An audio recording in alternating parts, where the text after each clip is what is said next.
حضور صلی اللہ علیہ وسلم کی ولادت کے وقت فارس کے 14 کنگرے گرے، اور اس وقت کے شاہ فارس نے اپنے نجومیوں سے، کہنوں سے پوچھا یہ کیا بات ہے؟ تو انہوں نے کہا کہ یہ جو اب آنے والا ہے، جو مبعوث ہونے والا ہے، اس ہستی کی وجہ سے تمہاری نسل کے اندر 14 بادشاہ ہوں گے، اس کے بعد جو ہے تمہاری نسل میں پھر بادشاہت نہیں آئے گی، ختم ہو جائے گی۔ تو یہ بے فکر ہوا، کہنے لگا ابھی تو 14 بادشاہ، بہت دیر لگ جائے گی۔ حالانکہ ان 14 میں سے 10 4 سال کے اندر ہی گزر گئے، اور باقی جو 4 بچے تھے وہ حضرت عمر رضی اللہ عنہ کے دور کے اندر وہ بھی ختم ہو چکے۔ پھر خلافت جب ان سے نکلی، پھر ابھی تک ان کے خاندان میں پھر امارت نہ آئی، خلافت ان کے خاندان میں نہ آئی۔ تو یہ حضور صلی اللہ علیہ وسلم کی آمد سے ہی ایمان والوں کو خوشخبری عطا فرمائی تھی، اور اسی محل کے اندر جو ہے وہ 1000 سال سے آگ جل رہی تھی، اور اس کے اندر کافور ہے، مشک ہے، وہ جلایا جاتا، کبھی آگ بجھی نہیں ہے۔ آگ کے پجاری بھی تھے، لیکن حضور صلی اللہ علیہ وسلم کی آمد سے وہ آگ بھی بجھ گئی۔ عامر نامی ایک شخص ہے، بصرہ کے اندر رہتا تھا، شام کا ایک علاقہ ہے۔ وہ کہتا ہے کہ میں بت کی عبادت کرتا تھا۔ جس وقت آپ صلی اللہ علیہ وسلم کی بعثت ہوئی، اس وقت وہ بت بھی منہ کے بل گرا، اور اس سے بھی آوازیں آ رہی تھیں کہ ایک ایسی ہستی آ چکی ہے جس کی نبوت قیامت تک چلے گی۔ تو میں نے اپنی بیوی سے کہنے لگا، پوچھا کہ تو نے بھی یہ آواز سنی؟ اس نے کہا میں نے بھی یہ آواز سنی ہے۔ تو اللہ تبارک و تعالی نے کچھ چیزوں کو زہر فرمایا۔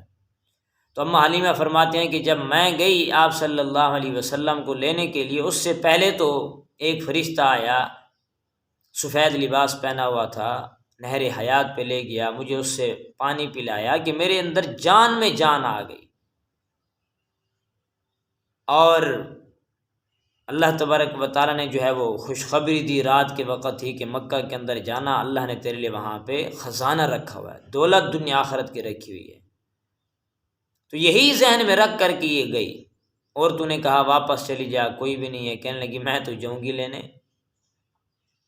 اب آپ صلی اللہ علیہ وسلم کو جب پیش فرمایا گیا، تو آپ صلی اللہ علیہ وسلم نے سفید چادر ریشم کی پہنی ہوئی تھی، کپڑا پہنا ہوا تھا، اوپر رکھا ہوا تھا۔ تو یہ فرماتے ہیں کہ میں جیسے ہی میں نے چادر کو ہٹایا، آپ کے سینے مبارک پر ہاتھ رکھا ہی تھا کہ آپ صلی اللہ علیہ وسلم نے آنکھیں بھی کھولیں اور مسکراتے چہرے سے استقبال فرمایا، اور ایسے نور کی شعائیں نکلیں کہ آسمان تک چلی گئی۔ میں حیران رہ گئی، میں نے اٹھایا، سینے سے لگایا، پیشانی پہ بوسہ دیا،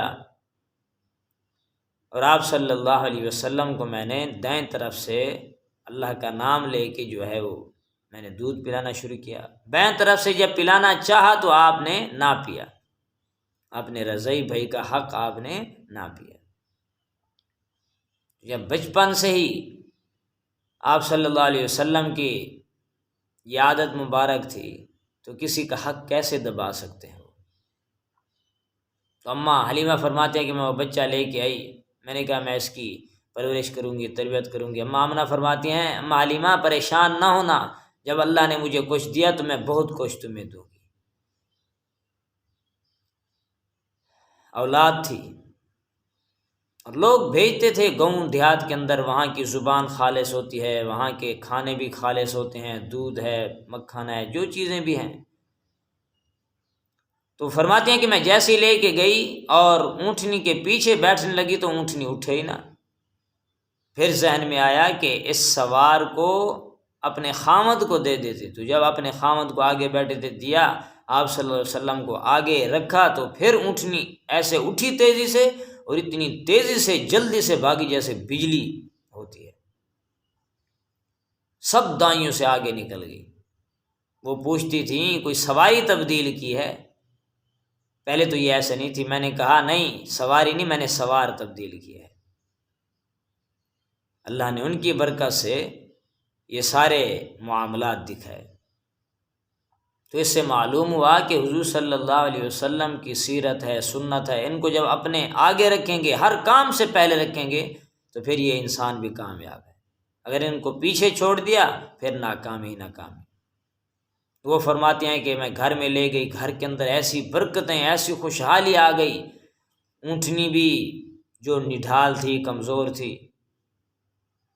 اس کی تھنوں میں دودھ آ گیا، اس کا بچہ بھی سیر ہو کے پیتا تھا، گھر کے برتن بھی سارے دودھ سے بھر گئے۔ اور اللہ نے مجھے بھی ایسی صحت عطا فرمائی، حالانکہ اتنی کمزور تھی، قحط کا زمانہ تھا کہ گرتی پڑتی رہتی تھی۔ بچے کی ولادت ہوئی، وہ فرماتی ہے میرے بچے کی ولادت ہوئی، بھوک کی اتنی شدت تھی، قحط کی اتنی تکلیف تھی کہ درد ذہ بھی وہ بھی محسوس نہ ہوا، لیکن اللہ نے پھر اتنا کچھ عطا فرمایا کہ گھر کے سارے برتن بھر گئے۔ اور میری بیٹی چھوٹی جاتی تھی اور جا کے بکریوں کو چراتی، جلدی سے بکریاں چر کے گھر آ جاتی تھی، پیٹ بھرے ہوئے ہوتے تھے۔ محلے کی عورتیں کہتی تھی اپنے بچوں کو کہ اپنی بکریاں وہاں چرایا کرو نا جہاں حلیمہ چراتی ہے، وہ بھی لے جاتے، لیکن ان کی بکریاں جلدی آ جاتی۔ وہ کہتے تھے کہ ان کی بکریاں تو جلدی آ جاتی، ہماری بکریوں کو پتہ نہیں کیا ہے۔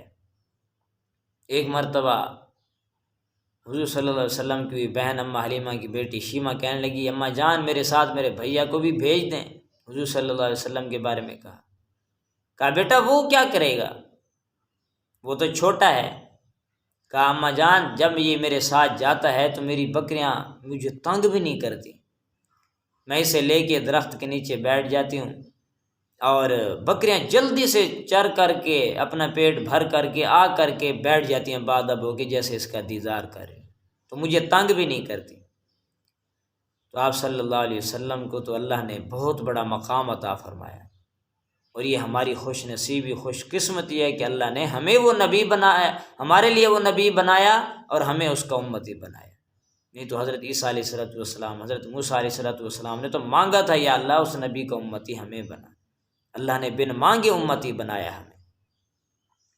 تو ہم اس چیز کی قدر کریں، جتنا ہو سکے اپنی قدر کریں، اپنے وقت کو، اپنے زندگی کو ضائع نہ کریں۔ اللہ سے دعا ہمیں ان باتوں پہ عمل کی توفیق نصیب فرمائے۔ وآخر دعوانا الحمدللہ رب العالمین۔